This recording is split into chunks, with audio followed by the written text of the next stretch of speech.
Master. Big Boss. Welcome to my channel. 3, 2, 1. Let's watch the novel.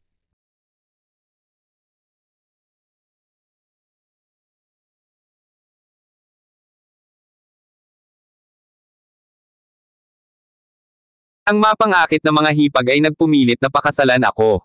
Dustin Finnegan. 0105. At Master Big Boss. Ika-1. Walang ekspresyon na nakaupo si Elder Theodore Finnegan sa Yulunan, sa timog ng Ilog Yangtze. Ang Finnegan family courtyard ay binalot ng makapal na kapaligiran ng pagkatiwangwang. Na may 10 na nakaayos ng magkakasunod sa mahabang mesa sa harapan niya. Isang 3-star general na nakasuot ng camouflage ang same time na nakatayo sa gilid, mabigat ang mukha habang binubuksan ang death notice sa kanyang mga kamay. Si Liam Finnegan, 48 taong gulang, ay namatay sa labanan sa Northern Region noong ika-28 ng Hulyo, walang natira. Si Kevin Finnegan, 43 taong gulang, ay namatay sa labanan sa Eastern Region noong ika-28 ng Hulyo, walang natira. Si Ivan Finnegan, 27 taong gulang, ay namatay sa labanan sa Southern Region noong ika-28 ng Hulyo, walang natira. Si Dax Finnegan, 26 na taong gulang, ay namatay sa labanan sa Southeastern Frontier noong ika-28 ng Hulyo, walang natira. Matapos basahin ang 10 death notice, tumahimik ang buong bulwagan. 10 tapat at matatapang na miyembro ng ikatlong henerasyon ng pamilyang Finnegan ang namatay sa labanan sa parehong araw sa buong 6 na major war zones ng Great Zia, halos lipulin ang pamilya Finnegan. Ang gayong kalungkutan ay naging sanhi ng pagkirot ng hangin sa buong looban. Boom! Boom! Sa itaas ng Finnegan family courtyard, umuungal ang 36 na fighter jet habang umiikot sila sa itaas, na may 19 na gunsulot na sabay-sabay na tumunog. Ang mga alarma ay pinatunog sa buong lugar, at ang watawat ay ibinaba sa kalahating palo, nagpaalam sa tapat na nahulog ng pamilyang Finnegan. Ngunit hindi mababago ng lahat ng ito ang malungkot na sinapit ng pamilyang Finnegan. Matandang general, masyadong maisla ng plano ng kalaban sa pagkakataong ito. Hindi namin inakala ang ganoong trahedya, pakikiramay, yumuko ang 3-star na general na si Luke Dagan kay Theodore Finnegan, ang kanyang boses ay medyo namamaos. Ang 10 great proud sons of heaven mula sa pamilyang Finnegan ay lahat ay tinambangan at pinatay sa parehong araw sa iba't ibang war zone ng Great Zia. Kahit na ang isang tanga ay malalaman na ang gayong pagkakataon ay imposible. Ito ay isang kalkuladong operasyon na naglalayong ganap na mapuksa ang pamilyang Finnegan. Napatingin si Nick D kay Dustin Finnegan, na nakatayo sa likod ni Theodore Finnegan, ang huling nag-iisang supling ng pamilya Finnegan. 5 taon na ang nakalilipas, si Dustin Finnegan ang numero 1 kahangahangang talento ng Great Zia, ngunit kasunod ng isang aksidente sa sasakyan, siya ay naging tulala. Sa sandaling ito, si Dustin Finnegan, na may hawak na kulay rosas na Little Pig Pakey sa kanyang mga bisig, ay may kalokohan sa kanyang mukha, na tila walang kamalay-malay sa nangyari. Ang walang napansin ay ang mahinang kislap ng ginto na biglang lumitaw sa isang jade pendant sa dibdib ni Dustin Finnegan, na sinundan ng isang malambot na bitek. Nabasag ang pendant sa lugar, na nagsiwalat ng magkatulad na bitek. Pumutok ang mga hibla ng gintong liwanag mula sa sirang pendant at mabilis na pumasok sa katawan ni Dustin Finnegan. Sa isang iglap, isang hitsura ng matalim na katalinuhan ang sumilay sa blankong tingin ni Dustin Finnegan. Damn! I actually sealed myself for 5 years, speechless. 5 taon na ang nakalilipas, ang 15 taong gulang na si Dustin Finnegan ay tumahak na sa landas ng martial arts, pinagkadalubhasaan ang energy transformation, nakamit ang control. Nakapasok sa Grandmaster Realm, at naging nararapat na numero 1 napakagandang talento ng nakababatang henerasyon sa Great Zia. Ngunit habang nagsasaliksik si Dustin Finnegan kung paano makapasok sa Martial Venerable Realm gamit ang Rune Talismans, bigla siyang nabangga ng isang kotse. Kasunod ng isang serye ng mga hindi magandang pangyayari, ikinulong niya ang 2 sa kanyang 3 kaluluwa at 6 sa kanyang 7 espirito sa loob ng jade pendant sa kanyang dibdib, nag-iwan lamang ng isang kaluluwa at espirito upang suportahan ang kanyang katawan sa 5 taon na walang kaalam-alam. Dahil hindi kumpleto ang kanyang kaluluwa at nawala ang kanyang martial power, ang kanyang katalinuhan ay bumaba sa katalinuhan ng 7 o 8 taong gulang na bata. Sa makatuwid, sa mga tagalabas, naging ganap na tulala si Dustin pagkatapos ng aksidente sa sasakyan. Gayunpaman, si Dustin lamang ang nakakaalam na ito ay dahil lamang sa pansamantalang nabuklod ang kanyang kaluluwa. Kung walang tulong mula sa labas, maaari lamang niyang hintayin na mawala ang epekto ng soul locking talisman, at ang paghihintay na iyon ay 5 taon na. Nang ganap na naibalik ang kanyang kaluluwa, ang katalinuhan at mga talento ni Dustin ay agad na bumalik, at ang kanyang nawalang martial power ay hindi lamang nabawi ngunit nakalusot sa itaas ng Grandmaster, na naabot ang pinnacle ng martial venerable realm, na inilagay siya sa pinakamababa sa 10 nangungunang sa buong Great Zia. Sa pagtingin sa 10 urn sa kanyang harapan, ang ekspresyon ni Dustin ay naging malungkot. 3 sa mga urns na iyon ay pagmamay-ari ng panganay na tiyuhin, pangalawang tiyuhin, at pangatlong tiyuhin ni Dustin, habang ang 7 natitirang 7 ay para sa kanyang 7 nakatatandang kapatid mula sa ikatlong henerasyon. Nakatayo sa likod ng mga urn ng 7 magkakapatid ang 7 nakamamanghang dilag na nakasuot ng simpleng damit. Ito ang 7 hipag na hindi pa sumasali sa pamilya sa pamamagitan ng kasal. Ang panganay na hipag na si Ellery Hayes, ang dakilang Zia Valkyrie, ang pinakamalakas na babaeng general sa mga nakababatang henerasyon. Pangalawang hipag na si Effie Dawson, ang tagapagmana ng Dawson family, isa sa 4 na pangunahing pamilya sa kapital, na may napakalaking yaman na nakaimpluwensya sa buong Great Zia. Pangatlong hipag na si Bexley Hart, isang international superstar at ang diyosa sa puso ng hindi mabilang na mga lalaki. Ang ikapitong hipag na si Alicia Hope, mula sa Hope family ng medikal na mundo sa Southwest, ay may kalahating kaharian sa industriya ng pagmamanupaktura ng parmasyutiko. Lahat ng 7 kapatid na lalaki ay namatay sa labanan, at ang mga hipag na ito na hindi pa kasal ay hindi nakakalimutan ang kanilang mga ugnayan ng pagmamahal, talagang lahat sila ay dumating upang dumalo sa libing, na lubhang nakaantig sa puso ni Dustin. Simulan mo ang pagluluksa. Sa yulo na ng silid, mahigpit na utos ni Elder Theodore Finnegan, at ang 7 hipag, na may hawak na mga urn ng abo, ay lumabas ng patio. Sa oras na ito, ang malawak na open space sa labas ng Finnegan family courtyard ay napuno na ng mga tao. Ang matandang general ay inialay ang kanyang buong buhay sa paglilingkod sa militar, ngunit ang Finnegan family ay nakatagpo ng ganoong kapalaran. Walang humpay na buntong hininga ang karamihan. Lahat, ang mga anak ng Finnegan family ay namatay para sa kanilang bansa, isang karapat-dapat na kamatayan, ang Finnegan family, hanggat nandito ako, ay hindi babagsak. Umakyat si Theodore Finnegan sa entablado at nagsalita sa mikropono para sa 2 pangungusap. Ngunit sa kalagitnaan ng kanyang pananalita, hindi natuloy ni Theodore Finnegan, ang lalaking may puting buhok na pinaalis ang lalaking may itim na buhok, ang Finnegan family ay muntik ng mapuksa. Bilang isang matandang lalaki sa kanyang takip silim taon, si Theodore Finnegan ay nasa bingit na ng pagbagsak. Si Theodore Finnegan, na may sakal na boses, ay inayos ang kanyang emosyon at tumingin kay Dustin na nakatayo sa tabi niya, pakiramdam ang bigat sa kanyang puso ay bahagyang umangat. Si Dustin na ngayon ang tanging pag-asa para kay Theodore Finnegan, kahit na siya ay itinuturing na tanga, at least siya ay buhay pa. Aba! Hindi na siya umaasa na makakamit niya ang anuman, pagkatapos ng libing, dapat nilang ayusin kaagad ang kanyang kasal kasama ang Beckett family, ito ay para sa pinakamahusay kung may pagpapatuloy niya ang linya ng Finnegan family. Kahit na hindi siya makapag-iwan ng inapo, sa kasal kay Sina Beckett, kahit na pagkatapos ng kanyang sariling kamatayan, mapoprotektahan ng pamilya Beckett si Dustin sa natitirang bahagi ng kanyang buhay. Sa eksena, lahat ng nakakita kay Theodore Finnegan sa ganoong kalagayan ay labis na naantig. Hindi naging madali para sa matandang general. Itinatag ng Finnegan family ang mga dakilang militar na merito para sa imperyo noong araw, nakakalungkot na makita silang ganito ngayon. Diba, 10 mahuhusay na general ng isang pamilya ang inaatake at pinatay sa parehong araw, sobrang abnormal. Sinisikap nilang ganap na mabunot ang mga ito, at ang bagay na ito ay dapat na may tulong sa loob at mula sa isang napakataas na posisyon sa gayon. Shush! Don't talk nonsense, gusto mo bang magdala ng kapahamakan sa sarili mo? Nang magkagulo sa pinangyarihan, biglang 2 figure ang mabilis na naglakad patungo sa entablado. Mga binibini at mga ginoo.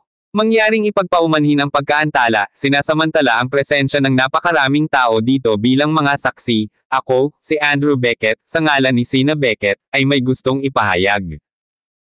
Ang umakyat sa entablado ay ang pangalawang anak ng Beckett family, si Andrew Beckett, at sa tabi niya ay ang binibini ng Beckett family, si Sina Beckett. Alam ninyong lahat, noong araw, ang Beckett family at ang Finnegan family ay nagkaroon ng engagement.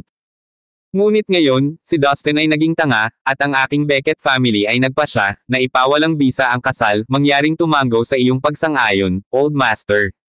Si Andrew Beckett, na may hawak na mikropono, ay nagpahayag ng balita na may walang malasakit na tono. Gayunpaman, ang mga salitang ito ay walang alinlangan na isang bomba sa pinangyarihan. Biglang nagkagulo ang lahat. Ano? Ang Finnegan family ay nahaharap sa napakalaking kalamidad, at gusto ng Beckett family na kanselahin ang kasal sa oras na ito. Paano ito naiiba sa pagsipa ng isang lalaki habang siya ay nakababa? Napakalupit iyan. Nagmamadali ba ang Beckett family para tuluyang putulin ang relasyon sa Finnegan family? Sayang. Marahil ay natatakot ang Beckett family. Sa pagbagsak ng Finnegan family, ang mga kaaway na iyon ay tiyak na aaksyon laban sa mga pamilyang malapit sa Finnegan family. Kung hindi ipawalang bisa ng pamilya Beckett ang kasal, maaaring sila ang unang haharapin. Ngunit hindi na kailangang magmadali, paano ito matitiis ni Elder Finnegan? Swish swish. Lahat ng mata ay lumingon kay Theodore Finnegan, puno ng pag-aalala. Ikaw. Path. Nagsalita lang si Theodore Finnegan ng isang salita nang bigla siyang nagluwa ng isang subo ng sariwang dugo at pasuray-suray na paatros, bumagsak sa lupa. Sa wakas ay nahulog ang halos 80 taong gulang na Old Master Finnegan. Ang annulment ng Beckett family ang naging huling straw na sumire kay Theodore Finnegan. Salamat sa pakikinig kay Master Big Boss Channel. Ikadalawa. Sa tabi ni Theodore Finnegan, ang adopted son na kinuha niya ilang taon na ang nakalilipas, si Axel Gatland, ay nagmamadaling lumapit para suportahan siya. Pare, ingatan mo ang iyong sarili. Huwag kang mag-alala, nasa iyo pa rin kami ni Gavin Gatland, patuloy naming susuportahan ang buong Finnegan family. Si Axel Gatland ay ang ampon na anak na kinuha ni Theodore Finnegan maraming taon na ang nakalilipas, at si Gavin Gatland ay anak ni Axel Gatland. Dahil ang mga biolohikal na anak at apo ni Theodore Finnegan ay pawang naglilingkod sa militar, halos lahat ng mga gawain ng negosyo ng Finnegan family ay pinamamahalaan ni Axel Gatland at ng kanyang anak.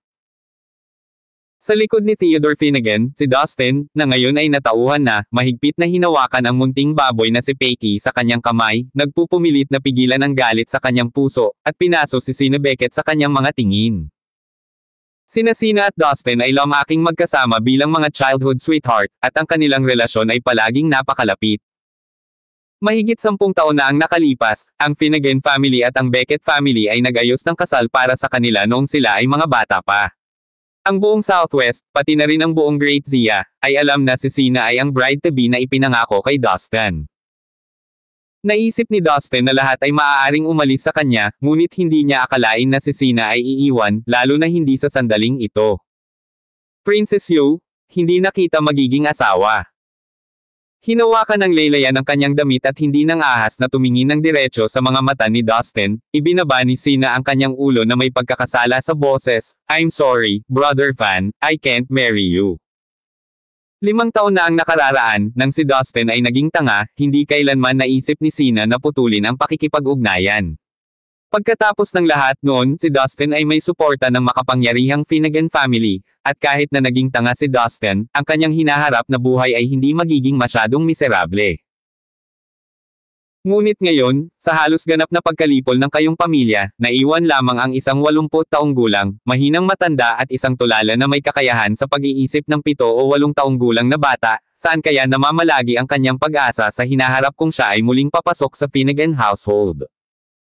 Nagtagal si Sina upang ayusin ang kanyang emosyon, at sa sandaling tumangala siya, tila may matatag na determinasyon sa kanyang mga mata, buntong hininga, kung hindi ka lang tulala, napakaganda niyan. Kung hindi lang ako tanga, papakasalan mo pa rin ako diba? Si Dustin ay patuloy na nakatitig kay Sina, ang pagmamahal mula sa paglaki na magkasama ay nag-iiwan sa kanya ng isang hiwa ng pag-asa sa kanyang puso. Nag-alinlangan si Sina, ako. Bago pa makapagpatuloy si Sina, nagmamadaling sumabad ang kanyang pangalawang tiyuhin na si Andrew Beckett, M. Ikaw tanga, tumigil ka na sa panaginip. Kahit bumalik ka sa normal, ano ang magbabago? Sa tingin mo ba ang Finnegan family ay katulad pa rin ng dati? Maaari ka bang bumalik sa pagiging henyo mo dati? At saka, kahit naganap ka ng gumaling, ikaw na ngayon ang nag-iisang saya ng Finnegan family. Sino ang nakakaalam kung gaano karaming tao ang tumitingin sa iyong buhay? Hanggang kailan ka makakatagal? Tiyak na ayaw kong mabalo si Sina Beckett. Bagamat malupit ang mga salita ni Andrew Beckett, agad nilang ginaisang si Dustin. Talaga.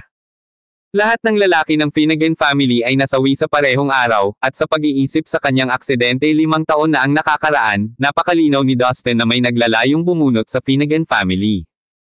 Kung siya ay gagaling ngayon, ang mga kaaway ay hindi magdadalawang isip na kitilin ang kanyang buhay. Kahit na maaari niyang makayanan, ang mga responsible sa pagpatay sa Finnegan family ay malamang na maging maingat at magtatago. Sa isang iglap, nagdilim ang mga mata ni Dustin, at napagpasyahan na niyang magpatuloy sa pagpapanggap na tulala. Gamit ang kanyang inaakalang kalokohan bilang panakip, lihim niyang aalisin ang bawat salarin na sangkot sa pinsala laban sa kanyang pamilya, tinitiyak na binabayaran nila ng buo ang kanilang mga utang sa dugo. Para naman kay Sina, ipaubaya na lang sa tadhana. Nang makitang tahimik si Dustin, ngumiti si Andrew Beckett sa sarili, nakalimutan ko, hindi mo pa rin ako maiintindihan. Kumaibot ang bibig ni Andrew Beckett nang ibinalik niya ang kanyang atensyon kay Theodore Finnegan, na may bakas pa rin ng dugo sa mga sulok ng kanyang bibig, at nagpatuloy, Old Master Finnegan, alam mo ang sitwasyon. Mangyaring hayaan ang pamilya Beckett, pakawalan si Sina Beckett. Whoosh! Ang pagpupumilit ni Andrew Beckett ay naging sanhi ng muling pagkagulat ng mga tao. Sobra na ang ginawa ng Beckett family. Nako, bumagsak na ang Finnegan family. Natatakot ako na pagkatapos na putulin ng Beckett family ang engagement, walang papayag na pakasalan ang tanggang Dustin na iyon, tama ba? Wala nang pag-asa ang Finnegan family. Sayang naman, kung isa sa alang-alang ang kalagayan ni Old Master Finnegan, hindi na siya mabubuhay ng maraming taon. Siya nga pala, Old Zhang, hindi mo ba sinabing masarap ang isda sa Dongyang Tower? Bilisan na natin para makakuha ng pwesto. Kung may late tayo, walang matitira. Ito, hindi ba nararapat iyon? Hindi pa man lang natapos ang libing ng Finnegan family, at aalis na tayo. Ano ang mali dyan? Dumalo ka man sa libing o hindi ay hindi na mahalaga. Ang pagsisikap na mapansin ni Elder Finnegan ngayon ay hindi gaanong epektibo kaysa sa pag-imbite kay Axel Gatland at sa kanyang anak sa Footbath City ng ilang beses pa. Tere na, tayo na. Sa patio, marami ang nagbahagi ng parehong pag-iisip, at ang isang kapat ng mga bisita ay bumangon, hindi nagtangkang itago ang kanilang kahandaang umalis. Kapag bumagsak ang puno, nagkalat ang mga unggoy, kapag bumagsak ang pader, lahat nagtutulak. Ito ang malupit na katotohanan. Dahil kakasuka lang ng dugo, si Theodore Finnegan ay inalalayan ni Axel Gatland, ang kanyang mukha ay nakakamatay na mapatla. Pinagmasdan niya ang mapanglo na tagpo sa kanyang harapan, nanginginig ang kanyang mga labi habang sinusubukang magsalita, ngunit walang makatakas na ingay. Tumayo si Dustin sa entablado, malamig na tinitigan ang mga aalis, iniukit ang mukha at gawin ng bawat isa sa kanyang alaala. Sa lalong madaling panahon, ang young master na ito ay gagawin kayong lahat ng lubos na pagsisisi sa inyong mga aksyon ngayon. Sa ibaba ng entablado, sa harap na hanay na may hawak na mga urn ng kanilang mga asawa, ang 7 nakamamanghang hipag ay nagalit at natapakan ang kanilang mga paa. Pagkatapos magpalitan ng tingin, sumunod sila sa pangunguna ng panganay na kapatid na babae, si Ellery Hayes, at naglakad patungo sa entablado. Sina, kung hindi mo siya pakakasalan, kami. Ako, si Ellery Hayes. Ako, Effie Dawson. Ako, Bexley Hart. Ako, Alessia Hope. Handang pakasalan si Dustin, upang magkaanak at ipalaganap ang mga sanga ng Finnegan family. Sa umaalingaw-ngaw na sigaw mula sa entablado, tulad ng 7 matalas na espada, sila ay tumusok sa madilim na ulap na bumabalot sa kalangitan. Ang eksena ay tumahimik bilang kamatayan mismo. Natigilan ang mga naghahanda ng umalis sa kalagitnaan ng hakbang. Sa ibaba ng entablado, nakalimutan ng ilang taong nakabuka ang bibig ang mga salitang sasabihin nila. Sa presensya ng 1,000 tao, ang bawat paggalaw ay tila nagyelo sa isang iglap na ayos sa tiyak na sandali. Ang tanging gumagalaw na bahagi sa lahat ay ang kanilang mga mata, ang kanilang mga pupil ay nanlaki habang sila ay nakatitig, natulala sa 7 nakamamanghang babae sa entablado. Ang kanilang 7 kapatid na lalaki ay namatay sa labanan, at ngayon ang kanilang mga byuda ay nilayo na magpakasal sa kanilang bayaw. Salamat sa pakikinig kay Master Big Boss Channel. Ika-3. His. Matapos ang halos 10 segundo ng kumpletong katahimikan, huminga ng malalim ang karamihan, at pagkatapos ay biglang tulad ng isang palayok na sumasabog, nagsimula silang mag-buzz. Holy shit! Ito ay isang tanawin na hindi ko pa nakita dati, 7 hipag na sabay na pumapasok sa Finnegan family courtyard, lahat ay nagpapakasal sa tulalan na si Dustin.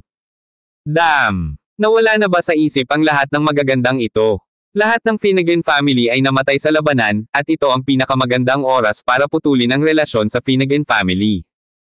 Eksakto. Kahit sino sa 7 iyon ay napakaganda, isang tunay na hiya sa mga kababaihan, ngunit sila ay pinakasalan ng tanggang Dustin na iyon ang magkasama. Paano natin ito mabubuhay? Ang lakas ng loob. Hindi talaga nila pinabayaan ang Finnegan family sa oras na ito at nagbigay ng karangalan sa Finnegan family. Not necessarily. I don't think it's that simple. Ang kanilang public declaration ay malamang para lang iligtas ang ilang mukha para sa Finnegan family. Let's wait and see how things unfold. Tahimik na binawi ng mga aalis ang kanilang mga hakbang sa hindi inaasahang pangyayari at tahimik na dumulas pabalik sa looban. Ang mga kilos ng 7 nakamamanghang hipag ay parang isang napakalaking bato na inihagis sa isang lawa na nagdulot ng nagtataasang mga alon. Biglang tumangala si Cena, ang kanyang matalim na tingin ay sinusubukang makita ang kaluluwa ni Ellie Reyes at ng iba pa. Hindi niya moari kung ano ang tumatakbo sa isipan ng mga pambihirang dalagang ito. Sinisikap ng lahat na putulin ang relasyon sa Finnegan family, ngunit nilalabanan nila ang agos, matatag na nagbubuklod sa kanilang sarili sa Finnegan family. Nang makita si Ellie Reyes at ang iba pa ay humakbang pasulong at ipinatong ang kanilang 7 kamay sa kamay ni Dustin, naramdaman ni Cena ang kawalan ng laman sa kanyang puso na para bang nawalan siya ng isang napakahalagang bagay. Mahigpit na hinawakan ni Theodore Finnegan ang kamay ni Ellie. Ang boses nito ay nabulunan ng emosyon. Ellie, Effie, salamat, salamat. Ano man ang kanilang tunay na intensyon, ang katotohanan na si Ellie at ang iba pa ay tumayo sa kritikal na sandaling ito upang gumawa ng kanilang desisyon, kahit papaano ay nailigtas ang reputasyon ng Finnegan family at ginawang mas mahirap ang mga bagay para kay Theodore Finnegan. Si Ellie ay taos-pusong tumingin kay Theodore Finnegan, Lolo, ako pa rin ang iyong panganay na apo, iba na lang ang mapapangasawa ko. Ipaubaya mo sa akin ang iba. Huminto siya, pagkatapos ay tumingin kay Cena na may matalim na mga mata. Cena, ipinapahayag ko bilang asawa ni Dustin, ang pakikipag-ugnayan mo kay Dustin ay walang bisa sa sandaling ito. Scram! Ang nangingibabaw na mga salita ay sumabog mula sa bibig ni Ellie, na sinamahan ng umiikot na aura ng pagpatay na layunin na nagmumula sa kanya. Naramdaman ng lahat ng naruroon na tumayo ang mga balahibo sa kanilang leeg. Shit! Bakit pakiramdam ko biglang bumaba ng ilang degrees ang temperatura? Hindi nakakagulat na siya ang number 1 Valkyrie ni Great Zia, pinipigilan ng kanyang aura ang lahat, kung si Dustin pa rin ang napakalaking henyo niya noon, talagang magkakasundo silang dalawa. Let's just wait and see. Baka isang araw magising si Dustin at gumaling. Nagsimulang magbago ang kapaligiran sa pinangyarihan kasunod ng deklarasyon na ginawa ni Ellie at ng iba pa. Ang 7 nakamamanghang bride-to-be ng Finnegan family ay mabangis na ipinagtanggol ang kanilang asawa, na nagbibigay sa mga tao ng isang sulyap ng pag-asa, at karamihan ay nakadama ng ginhawa para kay Old Master Finnegan. Gayunpaman, sa loob ng karamihan, si Young Master Lightfoot, Royce Lightfoot, ay may mukha na kasing dilim ng kulog. What the hell? Damat! Matagal ko nang pinagmamasdan si Alessia. Akala ko pagkatapos na maalis ang Finnegan family, magkakaroon ako ng pagkakataon, pero ngayon, ikinuyom ni Royce Lightfoot ang kanyang kamao sa galit, nasira ba ang utak ni Alessia? Pinipiling magpakasal sa isang tanga, at bilang hipag. Sa tabi ni Royce Lightfoot ay nakatayo ang isa pang binata na may salamin, na mukhang hindi nasisiyahan. Young Master Lightfoot, huminahon ka. Baka hindi ganito ang hitsura nila. Marahil ay sama-sama lang si Alessia sa iba sa paglalagay ng facade. Hindi sila maaaring lahat ay talagang magpakasal kay Dustin, kung gagawin nila, magiging mahirap para sa aking ama na ganap na kontrolin ang Finnegan Corporation, at hindi kami papayag dyan. Ang binata na may salamin ay walang iba kundi ang anak ni Axel Gatland, si Gavin Gatland. Ang malapit na pagkalipol ng pamilya Finnegan ay isang dahilan para sila ay lubos na natuwa, dahil maaari nilang hayagan at nararapat na sakupin ang Finnegan Corporation nang walang natitira pang kahalili sa Finnegan family. Ngunit ang biglaang desisyon na ginawa ni Ellie at ng iba pa ay nakagambala sa kanilang ritmo. Iyan ay makatuwiran. Humph! Kung si Alessia ay maglakas loob na makipagtalik kay Dustin, papatayin ko ang tanggang iyon sa 1 minuto. Malamig na umungol si Royce Lightfoot. Sa kanyang mga mata, ang pagpatay kay Dustin ay kasing dali ng pagdurog ng langgam. Tama, young Master Gatlan. Ngayong gabi, ang aking Lightfoot family ay nag-host ng business banquet, at ang mga bigwigs mula sa Finch family ng Provincial City ay darating din. Baka si young Master Gatlan ay makakahanap ng pagkakataon para sa pakikipagtulungan. Ang buong eksena ay nagkakagulo, ngunit ang gitnang figure, si Dustin, ay napapaligiran ng 7 magagandang hipag na mukhang walang kaalam-alam at kalmado.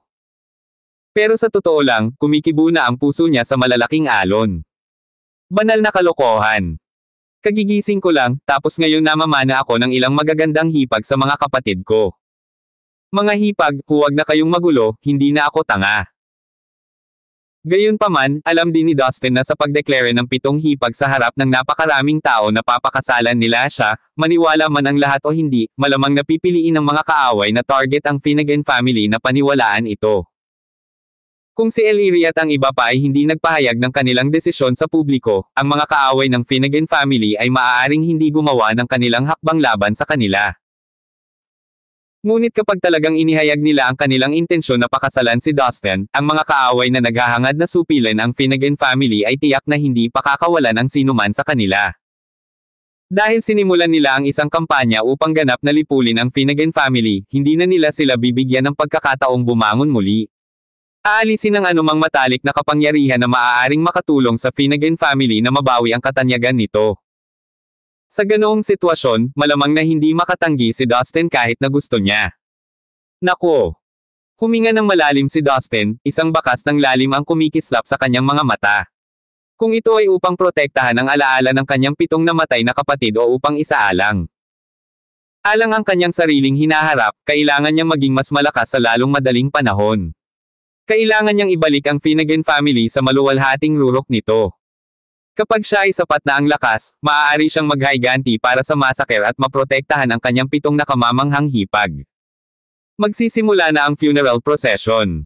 Ang matunog na boses ni Lolo Theodore Finnegan ang nagpabalik sa mga iniisip ni Dustin sa kasalukuyan. Sa sandaling ito, ang emosyon ni Theodore Finnegan ay naiimpluwensyahan din ni Ellery, ang kanyang boses ay malakas at malinaw, at ang dilim sa kanyang mga mata ay natangay. Nagsimulang gumalaw ang lahat ng team sa courtyard na nag-escort sa 10 tapat na martir ng Finnegan family sa Cloud City Cemetery. Sa labas ng Finnegan family courtyard, nauna nang umalis sina Andrew Beckett at sina Kaisa sa iba. Nang makita ang mahinang loob ni Sina, inaliw siya ni Andrew Beckett ng mabibigat na salita, "Sina Beckett, alam ng iyong tiyuhin kung gaano kakalapit kay Dustin, ngunit alam mo rin ang kasalukuyang sitwasyon. Wala nang pag-asa para sa pamilyang Finnegan ngayon. Ang pamilya Beckett ay hindi makakasama sa kanila." Bagaman si Ellery at ang iba pa ay nagpahayag ng kanilang layunin na pakasalan si Dustin, sa tingin mo ba ay posible iyon? Para lang iligtas ang mukha para sa Finnegan family. By the way, there's a business banquet tonight organized by young Master Lightfoot. Sinasabing isang malaking shot mula sa Provincial City ang dumating sa Cloud City para pag-usapan ang investments. Kanina pa ako tinawagan ni young Master Adair para imbitahan ka, bakit hindi mo siya tawagan ngayon? Ang young Master Adair, na binanggit ni Andrew Beckett, ay walang iba kundi si Seth Adair, ang panganay na anak ng isa pang makapangyarihang pamilya sa Cloud City, ang Adair family. Ang pagbagsak ng Finnegan family ay isang pagkakataon para kay Andrew Beckett na makahanap ng isa pang makapangyarihang kakampi para sa Beckett family. Si Sina, na mukhang pagod, mahinang umiling at sinabing, "Hindi na kailangan, Tito. Medyo pagod na ako. Babalik ako at magpahinga sandali, at mag-isa akong dadalo sa business banquet mamaya sa gabi." Pagkasabi noon, malungkot na sumakay si Sina sa kanyang sasakyan at umalis sa pinangyarihan. Habang pinagmamasdan ang kanyang umaatres na figure, hindi napigilan ni Andrew Beckett na umiling, "Nako, Sina, napakabata mo pa. Para sa kapakanan ng pamilya Beckett, walang pagpipilian ang iyong tiyuhin kundi gawin ito."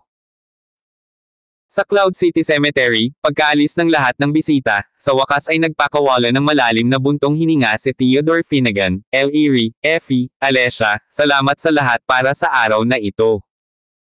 Ang biglaang pag-alis ng pamilya Beckett sa kasal sa libing ay halos naging sanhi ng pagkawala ng huling dignidad para sa pamilya Finnegan. Sa kabutihang palad, ang presensya ng 7 apong babae ay nakatulong sa pagsadyap ng ilang mukha para sa pamilya. Ngayong tapos na ang libing ng aking 7 apo, makakaalis na rin kayong lahat, buntong hininga, sabi ni Theodore Finnegan, na naniniwala pa rin na ang naunang desisyon na inihayag ni Ellery at ng iba ay hindi sinsero. Nanindigan sina Ellery at Alessia, hindi gumagalaw, at humakbang si Alessia para kausapin si Theodore Finnegan, Lolo. Noong sinabi naming gusto naming pakasalan si Dustin, hindi kami nagbibiro. Kahit namatay na si Ivan at ang iba pa para sa bansa, hindi matatapos dito ang lahi ng Finnegan family. Handa kaming magkaanak para sa Finnegan family para ipagpatuloy ang bloodline. Ano? Tumingin si Theodore Finnegan kay Alessia at sa iba pa, ang kanyang mga tingin ay nagwawali sa mga mukha ng 7 babae. Nang makita ang seryosong ekspresyon ng mga ito, medyo natigilan siya, bakit dumaan sa ganoong hirap? Para saan? Humakbang si Ellery at magalang na kinausap si Theodore Finnegan, Lolo. Sa buhay, kabilang tayo sa pamilya Finnegan, sa kamatayan, tayo ang mga espiritu ng Finnegan family. Ang mga taong iyon ay nagplano laban sa pamilya Finnegan ng napakasama, hindi natin ito hahayaang hindi malutas. Napag-usapan na ito ng 7 magkakapatid, bawat isa sa atin ay maghahalinhinan sa pamilyang iyon. Responsableng bayad. Path. Si Dustin, na nakatayo sa likod ni Theodore Finnegan, ay halos lumuwa ng isang bibig ng dugo nang marinig ang mga salita ni Ellery. Ito, ang 7 hipag na balak magseryoso. Bawat isa para samahan siya ng 1 buwan. Ano sa tingin nila siya? Isang seeding machine. Nang mapansin ang pagbabago sa mood ni Dustin, biglang ibinaling ni Ellery ang kanyang ulo, ang kanyang matalim na tingin ay nakatutok sa kanya, halata ang pagkalito sa kanyang ekspresyon. Nang makitang naguguluhan pa rin si Dustin, bahagyang kumunat ang mga kilay ni Ellery. Marahil ito ay ang kanyang sariling maling akala. Ilang sandali ang nakalipas, naisip ni Ellery na nakaramdam siya ng malakas na pagbabago sa aura ni Dustin. Kung tanga pa si Dustin, malamang na hindi niya mapakilos ang mga pagbabago ng kanyang aura, tama ba? Pagkatapos mag-alinlangan ng ilang segundo, si Ellery ay lumapit ng 2 hakbang, ang kanyang tingin ay nakatutok kay Dustin habang nagsasalita, Dustin, hindi ko alam kung naiintindihan mo ang aking mga salita ngayon, ngunit huwag kalimutan, ikaw ay dating numero 1 henyo ng dakilang Zia, at minsan ay tumayo ka sa tuktok. Tiyak na magagawa mo ito muli.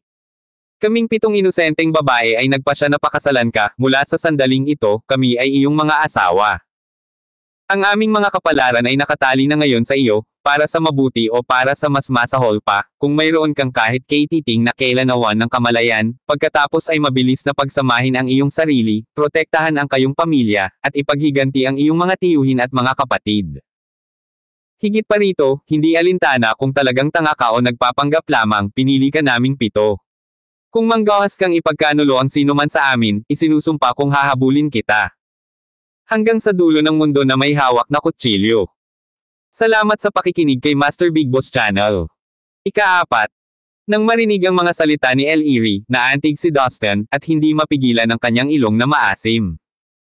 Nanganganib ang pagsisiyasat ng mga kakaibang tingin mula sa buong paligid, 7 babae ang piniling pakasalan siya ng sabay. Anong determinasyon at lakas ng loob ang kinuha niyan? Sa pag-iisip niyan, paanong hindi niya mapupuntahan ang sarili niya? Sa kanyang tabi, medyo na-touch si Alessia habang nagsasalita, Elder sister, hindi ka ba masyadong malupit kay Dustin? Tutal, hindi pa nakaka-recover ang kanyang katalinuhan.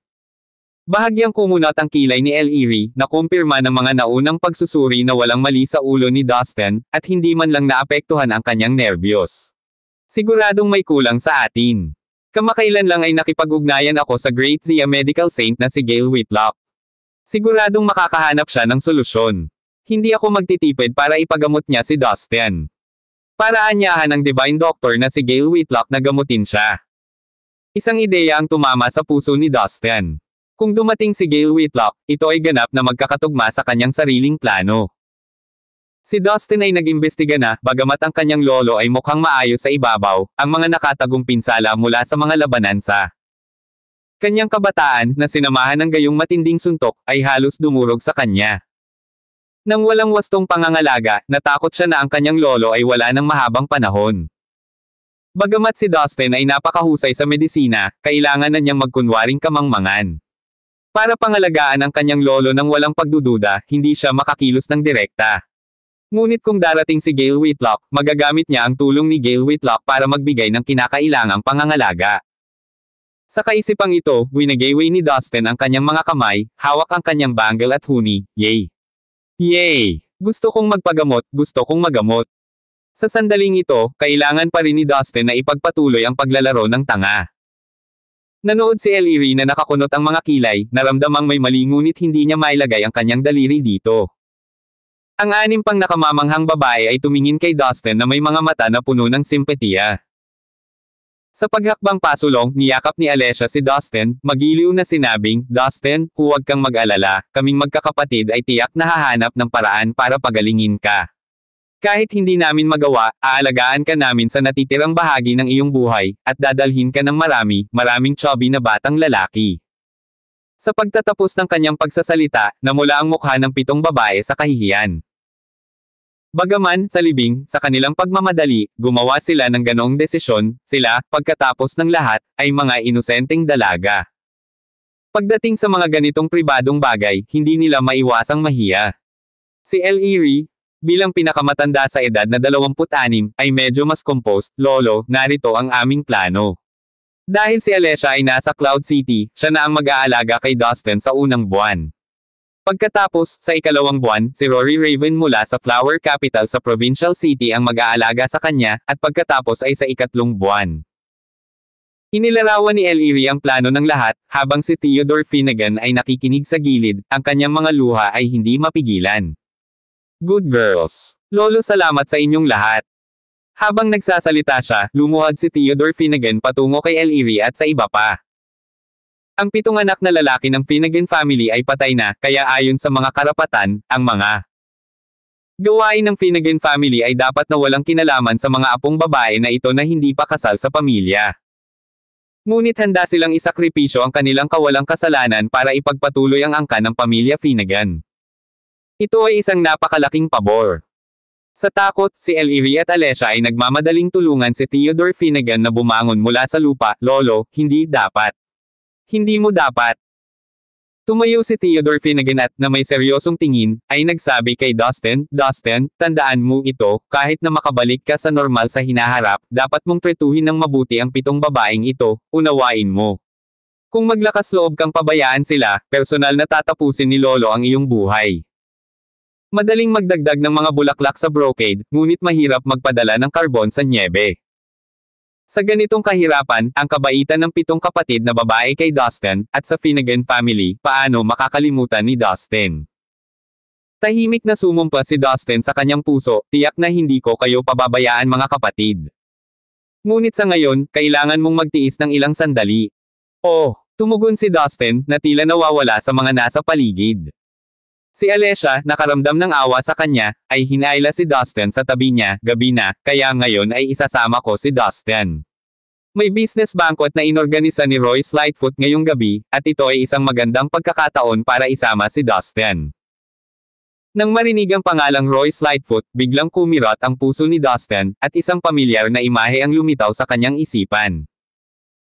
5 taon na ang nakararaan, nang ma-accident si Dustin, sa mga huling sandali bago siya nawala ng malay, nakita niya ang driver sa loob ng taxi, isang lalaking may galos sa mukha.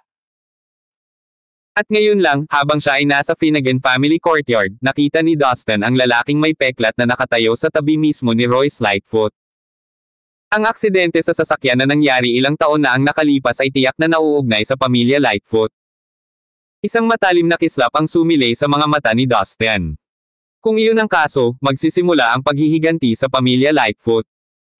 Sa Finnegan family courtyard, kababalik lang ni Theodore Finnegan sa bahay at muntik nang bumagsak sa isang upuan. Sa pagtingin sa bakanteng patio, hindi napigilan ni Theodore Finnegan na malungkot muli. Ang guard captain, si Xavier Gonzalez, ay tumayo ng may paggalang at nagulat sa mahinang boses, Elder Finnegan, ayon sa katalinuhan, si Axel Gatland at ang kanyang anak ay kamakailan lamang ay pinatindi ang kanilang mga plano na makipag-ugnayan sa mga pangunahing shareholder, na naglalayong ilipat. At sakupin ng mga ari-arian ng Finnegan Corporation. Ano sa palagay mo?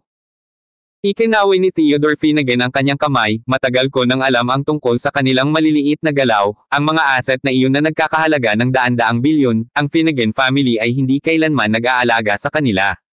Ngunit ngayon, dahil pinili ng 7 babaeng iyon na protektahan si Dustin, kailangan kong mag-iwan ng isang bagay para sa kanila. Bigyang pansin ang sitwasyon ng kumpanya at tiyaking nasa loob ng kontroladong limitasyon ang lahat. Oo. Tumugon si Xavier Gonzalez, 2 beses gumalaw ang kanyang mga labi, at nasulyapan ang larawan ng pamilya na nakasabit sa dingding, muling nabulunan ang kanyang boses, Elder Finnegan, malamang na pinagplanuhan ang mga young masters, masyadong walang awa ang mga taong iyon. Walang lakas na sumandal si Theodore Finnegan sa kanyang upuan, walang magawang sinabi, alam ko, at mas marami o mas mahuhulaan ko ang ilan sa mga taong nakibahagi sa balangkas, ngunit ngayon, ang Finnegan family, sayang, ano ang pakinabang ng malaman. Ang isang pamilya, gaano man kabulok o kasaganya, ay walang ibang kinatatakutan kundi ang walang kahalili. Si Elder Finnegan talaga ay may napakalakas na impluwensya sa militar, ngunit lahat ng lalaking may talento at potensyal sa Finnegan family ay namatay, at ano ang magagawa ng prestihiyo ni Theodore Finnegan? Makakaasa ba ang Finnegan family sa isang idiot na may katalinuhan ng 7 o 8 taong gulang na bata? Bukod dito, kahit na pinili ng 7 manugang na ipagpatuloy ang pagpapakasal kay Dustin, maaantala lamang nito ang paghina ng Finnegan family. Maliban na lang kung lahat ng 7 babae ay mabilis na magkaanak para kay Dustin, at si Elder Finnegan ay mabubuhay ng hindi bababa sa 20 taon, tinitiyak ang paglaki ng ika-4 na henerasyon ng Finnegan family. Kung iyon ang kaso, marahil ay magkakaroon pa rin ng pagkakataon ang Finnegan family na bumangon muli. Kung makaka-recover lang si Young Master sa katangahan niya. Sa hilagang kanluran, sa loob ng isang madilim na patio, isang elder ang tapat na lumuhad sa harap ng isang rebulto ng Buddha, na may paggalang na may hawak na ilang patpat ng insenso, nagdarasal. Sa tabi ng pinto, naghihintay ang isang binata na nakakama-flush hanggang sa tumayo ang elder bago iniharap ang isang stack ng mga dokumento, na nagsasabing, Elder Zhang, may balita mula sa Cloud City. Maayos ang takbo ng libing, at normal ang kilos ni Theodore Finnegan, walang malaking kaguluhan sa Northern Heavenly Dragon Army. Gayunpaman, mayroong isang maliit na insidente sa libing. Ang Beckett family ay nagpahinto ng kanilang pakikipag-ugnayan sa Finnegan family, ngunit ang 7 hipag ni Dustin ay nag-anunsyo sa publiko na sila ay magpapakasal kay Dustin upang maikalat ang mga sangay ng pamilyang Finnegan. Ano ang dapat nating gawin tungkol dito? Nang marinig ang ulat ng kanyang nasasakupan, malamig na sumengot ang matanda mula sa kanyang mga butas ng ilong, na naglalabas ng aura ng awtoridad na tanging ang mga nasa matataas na posisyon ang nagtataglay. Presumptuous. Hindi ba sila malinaw sa kung ano ang naghihintay sa Finnegan family? Dapat natin silang parusahan ng matindi, ang patayin ang manok para takutin ang unggoy. Hindi ba nasa Cloud City lang ang Hope family? Pagkatapos ay hayaan silang makita ang mga kahihinatnan ng pagiging malapit sa Finnegan family. Tumigil sandali ang elder, pagkatapos ay nagpatuloy, bukod dito, bantayang mabuti si Dustin. Kung magpakita siya ng anumang mga anomalya, kumilos ka agad. Habang nagsasalita siya, ang matanda ay gumawa ng isang kilos na nanunuot sa kanyang nasasakupan. Isang sandali ay tapat siyang nag-aalay ng mga panalangin, at sa sumunod, tinatrato niya ang buhay ng tao na parang walang halaga. Sa isang pangungusap, nagpasya siya sa buhay o kamatayan ng isang tao. Sa Cloud City, sa oras na ito, ibinalik ni Alicia si Dustin sa kanyang tirahan. Pagkatapos magpalit ng bagong set ng damit, nagmamadali siyang kasama si Dustin sa isang piging na inorganisa ng Lightfoot family. Dustin, kapag nakarating na tayo sa event, pwede bang huwag kang magsalita nang wala sa lugar? Manatili ka lang malapit sa akin ng masunurin, at paprotektahan kita. Magiliw na niyakap ni Alicia ang braso ni Dustin, puno ng lamang ang kanyang mga mata. Minsan, si Dustin ay naging isang nakasisilaw na kababalaghan. Okay, hipag. Natigilan si Alicia, pagkatapos ay marahan siyang tinapik sa balikat, namumula ang mukha nito habang sinasabi, tinatawag pa rin akong hipag. Simula ngayon, dapat mo na akong tawaging asawa, alam mo ba? Salamat sa pakikinig kay Master Big Boss Channel. 5. Great! May asawa na naman ako, so good, so happy. Masayang masaya si Dustin sa sandaling iyon, sumasayaw ng may kagalakan tulad ng isang maliit na bata. Ang pagmamasid sa kanya ay nagpapasakit sa puso ni Alicia. Minsan, ang bunsong tiyuhin niyang ito ay isang pambihirang figure, isang inggit sa langit, perpektong tugma sa talento at kagandahan kay Sina. Kinilala sila bilang golden couple ng Cloud City. At ngayon, sa pinakamahirap na panahon ng Finnegan family, pinili ng Beckett family na talikuran ang Finnegan family. Siya vowed upang pahalagahan ang lalaking ito ng malalim, ang Finnegan family ay hindi papayagang bumagsak. Oo, Dustin, magpakabait ka, si Alessia ay magiging asawa mo lang magpakailanman. Mahigpit na niyakap ni Alessia si Dustin, hinayaan ang kanyang dibdib na tuluyang matakpan ang mukha ni Dustin. Ito ang unang pagkakataon na nagkaroon ng ganoong kalapit na pakikipag-ugnayan si Alessia sa isang lalaki, at kahit na nahihiya siya, determinado din siya. Ang hindi namalaya ni Alessia ay nanang bumilis ang tibok ng kanyang puso, may mainit na agos na bumalik sa kanyang katawan, nagpapalusog at naglilinang nito, na nagparamdam sa kanya na para siyang naliligo sa simoy ng tagsibol. Kasabay nito, naramdaman din ni Dustin ang mainit na agos na bumabalik sa kanyang katawan. Sa kaibuturan ng dantiyan ni Dustin, isang apoy ang kumikislap sa ritmo ng mainit na agos, at pagkatapos na dumaan sa apoy, ito ay naging martial arts chi, tumagos sa mga ugat ni Dustin at mabilis na nagpapataas ng kanyang lakas. Ito ang sikreto kung paano nakapasok si Dustin sa Grandmaster Realm sa edad na 15. Ang mahiwagang apoy sa loob ng dantiyan ay maaaring mag-transform sa Chi-Force na mabilis na magpapahusay sa sarili niyang lakas sa tuwing makakausap niya ang isang batang babae na nakaranas ng emosyonal na pagbabago. Kahit na hindi siya nakikipag-ugnayan sa sinumang babae, ang apoy ay gagawa pa rin ng isang mainit na agos, na ginagawa itong martial arts chi at sa gayon ay nagpapalakas ng lakas ni Dustin sa bilis ng maraming beses na mas mabilis kaysa sa normal na paglilinang. Miss Hope, ang padre de pamilya at ang pangalawang matanda ay nasa loob, mangyaring pumunta ng mag-isa. Sinusuri ni Dustin ang kanyang martial arts chi nang dumating ang isang mayordomo at kinausap si Alessia. Sumimangot si Alessia, pupunta ako dyan. Alam ni Alessia kung bakit gustong makita siya ng kanyang tiyuhin at ng iba pa. Ang kanyang announcement ngayon, sa harap ng napakaraming tao, ng kanyang intensyon na pakasalan si Dustin, ay maaaring magdulot ng kapahamakan sa Hope family. Dustin, hintayin mo ako sa kotse, huwag kang gumala, darating ako para hanapin ka. Pagkatapos ayusin si Dustin sa kotse, tumalikod si Alessia at mabilis na naglakad patungo sa banquet hall. Pinagmasdan ni Dustin ang umaatres na figure ni Alessia, isang matatag na pagpupersage ang nabuo sa kanyang mga labi. Huwag kang mag-alala, sister-in-law. Mula sa sandaling nagpasya kang protektahan ang Finnegan family at ako, si Dustin, ay tiyak na mag-aalok sa iyo ng pinakamagagandang buhay na posible. Sa kabila ng mahiwagang ember na kumikislap sa loob ng katawan ni Dustin, nagtataglay siya ng singsing sa hinlalaki na nagtatago ng napakalaking kapangyarihan na may kakayahang yumanig sa buong mundo, hindi pa niya ito ina-activate. May lakas si Dustin para protektahan sila.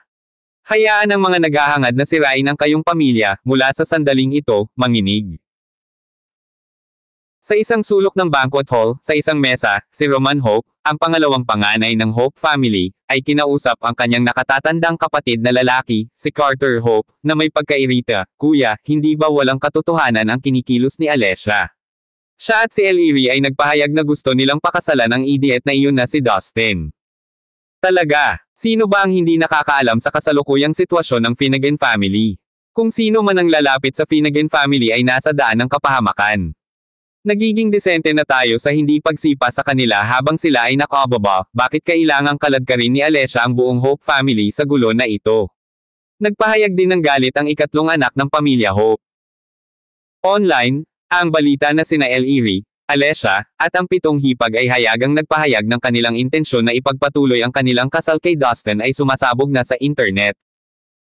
Parang paglalagay ng Hope family sa grill, "Kuya, oras na para kontrolin mo si Alessia." Kung ako ang tatanungin mo, ang mga aksyon ni Alessia ay hindi dapat magpapahintulot sa kanya na magpatuloy sa paglilingkod bilang presidente ng Hope Corporation, dapat siyang direktang itiwalag sa pamilya upang maiwasang madamay tayo. Ang mga pangunahing disipulo ng Hope family, isa-isa, ay galit na sinisisi si Alessia. Nakaupo sa yulo na ng mesa, tahimik si Hope family patriarch Carter Hope hanggang sa halos lahat ay magsalita, at pagkatapos ay nagsalita siya ng walang pakialam, mukhang nakalimutan mo na kung paano nagsimula ang Hope family. Natin. Kung wala ang proteksyon ng Finnegan family, magkakaroon ba tayo ng Hope family na meron tayo ngayon? Sa tingin ko walang ginawang masama si Alessia. Sa isang pangungusap na iyon mula kay Carter Hope, agad na tumahimik ang karamihan. Noon, ang Hope family ay isang maliit na workshop sa Cloud City. Sa pamamagitan ng serendipity na nakilala ng elder ng Hope family si Theodore Finnegan, at sa suporta ng Finnegan family, unti-unti silang naging isang kilalang kumpanya ng pharmaceutical sa Southwestern region. Kuya, ngunit hindi ito ang paraan para mabayaran ang utang na loob. Kung si Dustin pa rin ang kagilahilalas niya noon, na ipinapakasal siya kay Alessia, wala akong tutol, ngunit ngayon, halos hindi pa nagsimulang magsalita. Si Roman Hope nang makatanggap siya ng email. Pagkabasa nito, nagbago agad ang ekspresyon niya, Kuya, tingnan mo, may mga supplier na biglang nag-anunsyo ng pagtanggi nilang makipagtulungan sa amin. Nakatanggap ako ng katulad na balita. Ang mga distributor ay nagsabi na ilang malaking shot ang nagpaalam sa kanila na ganap na i-boycott ang Hope Corporation. Sa loob lamang ng ilang segundo, nakatanggap ang mga pangunahing executive ng Hope family ng pagdagsa ng impormasyon mula sa maraming supplier at distributor. Malaking bahagi ng kanilang mga kasosyo sa negosyo ang biglang nagdeklara ng pagwawakas sa kanilang kooperasyon, na epektibong hinayla ang alpombra mula sa ilalim ng Hope family. Maliwanag, ang mga nasa likod ng mga eksena ay nagsimulang puntiryahin ang Hope family. Gumagawa ng isang halimbawa ng manok upang bigyan ng babala ang mga unggoy. Si Carter Hope ay nakinig sa patuloy na mga ulat na nakakunot ang noo. Mula sa sandaling ipahayag ni Alessia sa publiko ang kanyang desisyon, inaasahan na ni Carter Hope ang resulta na ito at hindi na nagulat. Pinaplano namin ang pakikipagtulungan sa Finch family ng Provincial City sa pagkakataong ito, ngunit ngayon ay malamang na nawala na ito. Talagang nawasak kami ni Alessia. Habang ang lahat ay nagpapahayag ng kanilang panghihinayang, si Alessia ay pumasok sa silid mula sa pintuan, yumuko sa lahat, at sinabing, alam ko kung ano ang ikinababahala ng lahat, ngunit ang masasabi ko ay, ang ating Hope family ay nagsimulang umunlad sa tulong ng Finnegan family. Ngayong ang pamilya Finnegan ay nagkakaproblema, hindi tayo mabibigo sa pagpapahiram sa kanila ng tulong. Kahit na bumagsak ang Hope Corporation, ano ang mali sa ating maliit na pagawaan na nagsimulang muli? Bilang mga tao, dapat nating unawain ang pasasalamat. Kung ang sino man ay makaramdam na ang aking desisyon ay hindi tama, malaya kang ibenta ang iyong mga bahagi at kunin ang iyong pera para umalis ngayon, hindi kita pipigilan. Maaaring napakaamo ni Alessia sa harap ni Dustin, ngunit sa harap ng mga pangunahing senior na miyembro ng Hope family, siya ay mapagpasyahan at mapuwersa, na epektibong pinatahimik ang lahat sa kanyang mga salita. Ngayong gabi, gagawin ko ang aking makakaya para magkaroon ng partnership sa Finch family. Hanggat may secure natin ang pakikipagtulungan sa Finch family, hindi babagsak ang Hope Corporation ng ganoon kadali. Sa pasukan, pagkaalis ni Alessia, bumaba din si Dustin sa kotse at naglakad patungo sa banquet hall. Palibhas ay namumuhay sa pagkatulala sa nakalipas na 5 taon, sa wakas ay natauhan na siya at oras na upang muling kilalanin ang kanyang sarili sa mundo. Hindi ba ito ang tanga ng Finnegan family? Ano ang nagdala sa iyo dito? Saktong pagpasok ni Dustin sa banquet hall, hamarang si Royce Lightfoot sa kanyang daan na may masamang ngiti. Ano, nagutom ka at naisipan mong makahanap ng makakain dito. Habang nagsasalita, si Royce Lightfoot at ang kanyang mga kaibigan ay nagpalitan ng tingin, isang malamig na panunuya ang lumalabas sa kanilang mga mata, halika na. Huwag mong sabihing wala kaming pakialam sa mga may kapansanan sa intelektual. Alok muna tayo ng inumin kay Young Master Finnegan. Habang nagsasalita siya, naghagis si Royce Lightfoot ng upos ng sigarilyo sa isang baso ng alak at hinalo ito, dumura sa baso ng ilang beses, at hinimok ang kanyang mga kaibigan na dagdagan pa ito ng kaunti. Naging ihidilaw ang kulay ng alak sa baso bago niya inabot kay Dustin, eto. Inumin mo, masarap. Sunod na kabanata. Salamat sa pakikinig kay Master Big Boss Channel. Hanggang sa muli.